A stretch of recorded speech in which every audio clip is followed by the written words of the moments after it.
Traffic कवानीन की खिलाफ वर्जी करने वाले हो जाएं होशियार, जुर्मानों की शरह में 10 गुना तक इजाफा करने का फैसला कर लिया गया।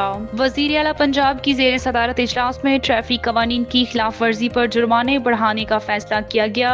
कम उम्र बच्चों की ड्राइविंग पर वालिद जिम्मेदार करार, मुकदमा भी दर्ज होगा। वन व्हीलिंग या खतरनाक ड्राइविंग करने वाले जेल की हवा खाएंगे। ट्रैफिक चालान के साथ वीडियो और तस्वीरी सबूत मुंसलिक करने की भी हदायत जारी की गई हैं। इजलास में फैसला किया गया है कि गाड़ी से बाहर खतरनाक अंदाज से लटके सड़िया वगैरह पर गाड़ी बंद कर दी जाएगी। पंजाब के 372 और लाहौर के 77 पॉइंट्स की रीमॉडलिंग पर गौर किया गया। ट्रैफिक जाम की पेशगी निशानदही के लिए रोड साइड डिजिटल स्क्रीन लगाई जाएंगी। दौरान ड्राइविंग मोबाइल के इस्तेमाल पर भारी जुर्माना आयद करने पर असूली इतफाक कर लिया गया है। बड़े रोड्स के अतराफ में सामान से लदी ट्रालियां खड़ी करने पर पाबंदी, खराब या बंद हेडलाइट्स के साथ ड्राइविंग पर सख्त कार्रवाई होगी। ट्रैफिक पुलिस की यूनिफॉर्म तब्दील करने की तजवीज का भी जायजा लिया गया है।